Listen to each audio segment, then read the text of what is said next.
Assalamualaikum warahmatullahi wabarakatuh. Bismillahirrahmanirrahim. Alhamdulillahirabbil alamin wassalatu wassalamun ala asrofil anbiya wa mursalin sayyidina Muhammadin wa ala alihi wa sahbihi ajmain amma ba'du.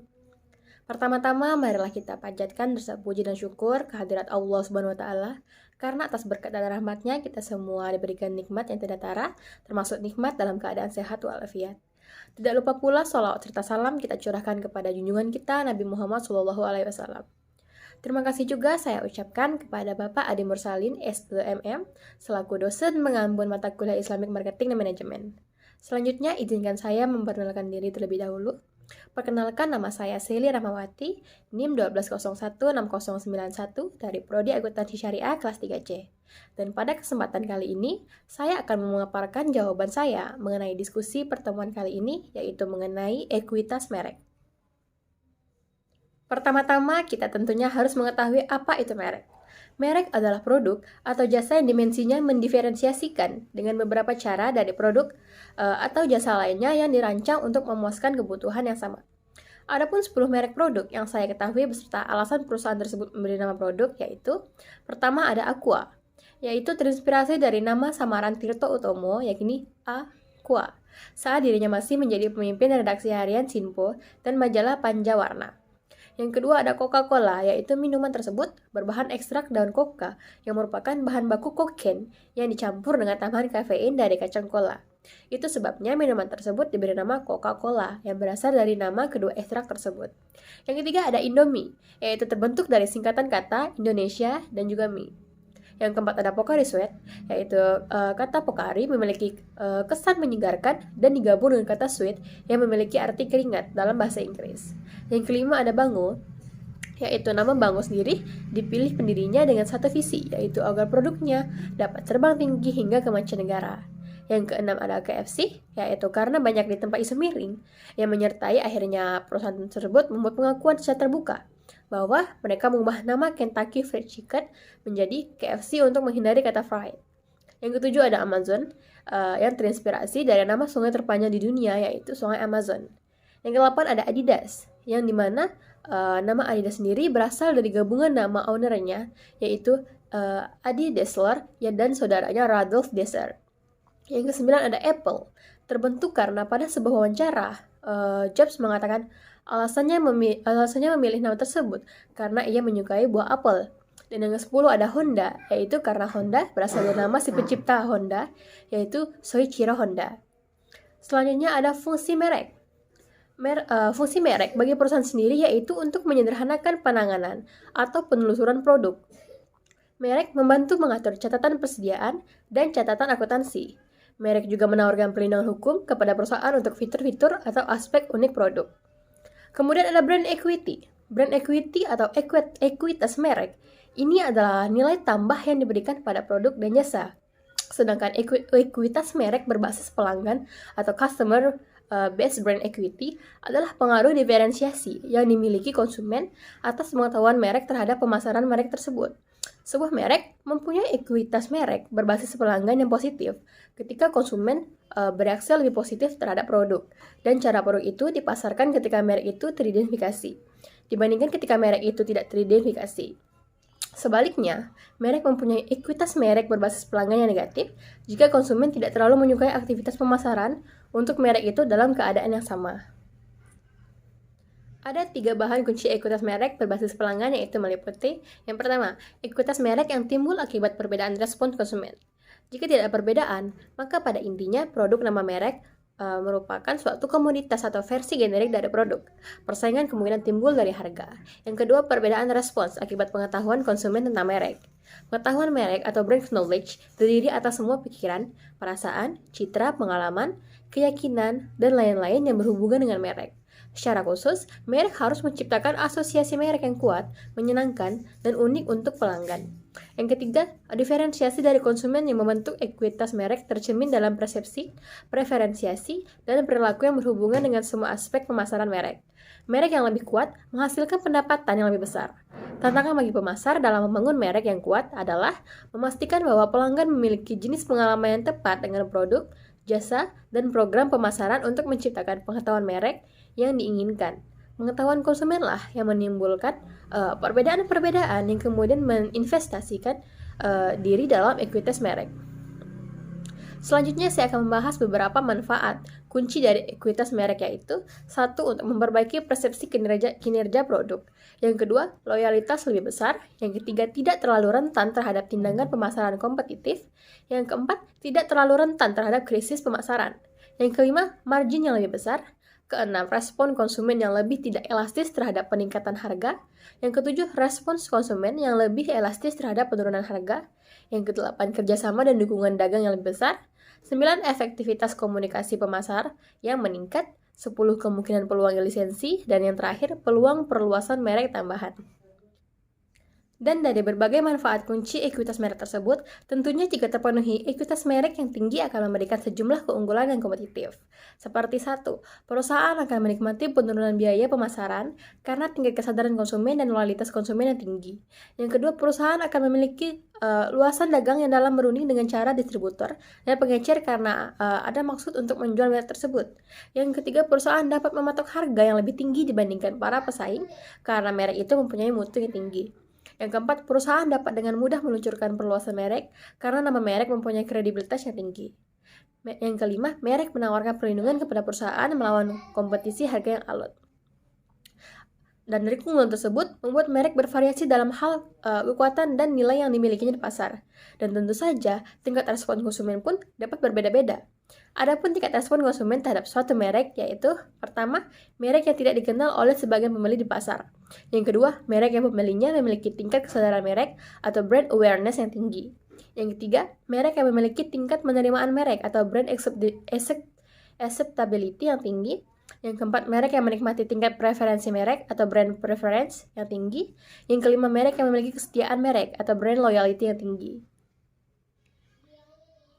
Selanjutnya, cara membangun ekuitas merek sendiri yaitu dengan menciptakan struktur pengetahuan merek yang tepat untuk konsumen yang tepat.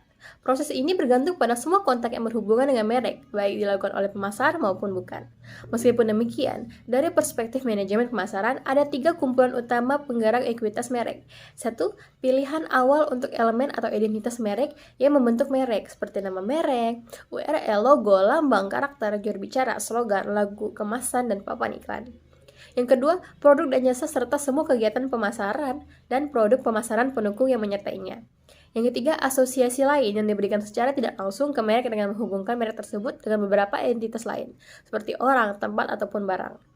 Adapun brand equity dalam kajian syariah yaitu meliputi suatu pemasaran yang tidak saja dari kesesuaian harga atau pengorbanan biaya yang dikeluarkan oleh konsumen dengan fisik produk, tetapi jauh lebih dari itu adalah value produk atau kualitas sebagai bahan bagi konsumen dalam memperbandingkan antara nilai produk dan harganya. Sekiranya konsumen merasakan nilai produk lebih tinggi dibandingkan harganya, mereka akan puas. Sebaliknya, jika nilai produk yang mereka rasakan lebih rendah, mereka akan kecewa. Artinya, marketer telah berbuat merugikan konsumen. Jadi, pemasar harus memberikan yang terbaik untuk konsumen dengan jujur, menjual sehingga kepercayaan diri konsumen semakin meningkat apabila menggunakan produk tersebut. Brand equity memiliki 4 variabel yaitu brand awareness, perceived quality, brand association, dan brand loyalty. Yang pertama ada kesadaran merek atau brand awareness. Brand awareness adalah kesanggupan seorang calon pembeli untuk mengenali atau mengingat kembali bahwa suatu merek merupakan bagian dari kategori merek tertentu. Yang kedua ada persepsi kualitas atau perceived quality. Perceived quality atau persepsi kualitas memiliki beberapa pengertian dalam mendefinisikannya. Yang ketiga asosiasi merek atau brand association. Asosiasi merek adalah suatu yang berkaitan dengan ingatan mengenai sebuah produk. Asosiasi ini tidak hanya eksis, namun juga memiliki suatu tingkat kekuatan keterkaitan pada suatu merek akan lebih kuat apabila dilandasi pada banyak pengalaman atau penampakan untuk mengkomunikasikannya. Dan yang terakhir ada loyalitas merek atau brand loyalty. Brand loyalty merupakan ukuran kesetiaan seorang pelanggan pada sebuah merek. Pada dasarnya, pemberian nama atau merek pada suatu produk sangatlah penting, karena nama atau merek pada suatu produk merupakan identitas bagi sebuah produk. Oleh karena itu, penamaan yang tepat sangatlah penting agar masyarakat dapat dengan mudah mengenal dan mengingatnya. Seperti yang dijelaskan dalam Quran Surah Al-Baqarah ayat 31 yang bunyinya, وَعَلَّمَ آدَمَ الْأَسْمَاءَ كُلَّهَا ثُمَّ عَرَضَهُمْ عَلَى الْمَلَائِكَةِ فَقَالَ أَنْبِئُونِي بِأَسْمَائِ هَؤُلَاءِ إِن كُنتُمْ صَادِقِينَ. Yang artinya, Dan dia ajarkan kepada Adam nama-nama benda semuanya, kemudian dia memperlihatkan kepada para malaikat secara seraya berfirman, "Sebutkan kepadaku nama semua benda ini jika kamu yang benar." Dan isi kandungan dari ayat tersebut menunjukkan bahwa Allah SWT telah menyediakan nama-nama yang baik dalam Al-Quran dan nama-nama lainnya sebagai warisan Nabi Adam alaihissalam. Selanjutnya saya akan membahas perceived quality atau persepsi kualitas, yaitu merupakan penilaian konsumen secara menyeluruh terhadap suatu produk tertentu. Persepsi kualitas mempunyai peranan yang penting dalam membangun suatu merek. Dalam banyak konteks, persepsi kualitas sebuah merek dapat menjadi alasan penting yang menjadi pertimbangan konsumen yang pada gilirannya akan mempengaruhi keputusan pembelian. Nah, apa itu keputusan pembelian konsumen sendiri? Menurut Kotler, keputusan pembelian konsumen adalah tindakan dari konsumen untuk mau membeli atau tidak terhadap suatu produk. Dari berbagai faktor yang mempengaruhi konsumen dalam melakukan pembelian suatu produk atau jasa, biasanya konsumen selalu mempertimbangkan kualitas, harga dan produk yang sudah dikenal oleh masyarakat. Ada beberapa perbedaan dari karakteristik pembeli sendiri, yaitu meliputi 6O. Yang pertama ada objek, yaitu apa yang dibeli, yaitu berdasarkan pada produk apa yang akan mereka beli. Yang kedua, objektif, yaitu mengapa membeli, yaitu alasan dan tujuan konsumen membeli produk yang dipengaruhi oleh faktor sosial, ekonomi, psikologi, dan lain-lain. Yang ketiga ada okupan, yaitu siapa konsumennya. Konsumen sendiri dapat dibedakan berdasarkan umur, pendapatan, tingkat pendidikan, mobilitas, selera, dan sebagainya. Untuk itu, penting mempelajari perbedaan masing-masing kelompok konsumen tersebut. Yang keempat ada occasion, yaitu kapan membelinya. Konsumen memiliki frekuensi lama pembelian yang berbeda-beda. Ada yang lebih cepat dan ada yang lebih lambat dalam membutuhkan produk tersebut. Yang kelima ada operation, yaitu bagaimana membelinya. Bagi konsumen, pembelian bukanlah hanya satu tindakan saja, melainkan terdiri atas beberapa tindakan yang meliputi keputusan tentang jenis produk, bentuk, merek, jumlah, penjual, dan waktu serta cara pembayarannya. Hal ini banyak dipengaruhi oleh cara membeli dari para konsumen. Yang keenam ada organization, yaitu siapa yang terlibat dalam pembelian. Salah satu karakteristik konsumen ini yaitu menentukan siapa yang mengambil keputusan dalam membeli barang ataupun jasa, seperti itu. Selanjutnya saya akan membahas model perilaku konsumen. Model perilaku konsumen yaitu suatu skema atau kerangka kerja yang disederhanakan untuk menggambarkan aktivitas-aktivitas konsumen. Model perilaku konsumen dapat pula diartikan sebagai kerangka kerja atau sesuatu yang dalam mengambil keputusan pembeli. Adapun tahap-tahap proses keputusan pembelian konsumen meliputi 4 jenis proses, yaitu pertama, pengambilan keputusan yang kompleks, pengambilan keputusan yang terbatas, kesetiaan pada merek, dan inertia. Pembelian yang memiliki keterlibatan rendah menghasilkan perilaku pengambilan keputusan terbatas. Konsumen kadang-kadang melakukan pengambilan keputusan walaupun memiliki keterlibatan yang rendah terhadap produk. Hal ini terjadi karena pengalaman masa lalu yang kurang terhadap suatu produk. Konsumen kurang memahami kategori produk, pencarian informasi, dan evaluasinya lebih terbatas dibandingkan dengan proses yang kompleks. Adapun faktor-faktor yang mempengaruhi pembelian konsumen menurut Kotler yaitu adalah faktor kebudayaan, faktor sosial, faktor personal, dan faktor psikologi. Sekian penjelasan materi yang dapat saya sampaikan pada pertemuan kali ini. Semoga dapat bermanfaat bagi saya sendiri maupun rekan-rekan yang telah mendengarkan dan menyimak penjelasan saya. Mohon maaf jika terdapat banyak kekurangan maupun kesalahan baik dalam penyampaian materi maupun yang lainnya, karena manusia adalah tempatnya salah dan hilaf. Terima kasih atas perhatiannya, sampai jumpa pada pertemuan selanjutnya. Saya akhiri dengan doa penutup majelis. Subhanakallahumma wa bihamdika asyhadu an la ilaha illa anta astaghfiruka wa atubu ilaik. Wassalamualaikum warahmatullahi wabarakatuh.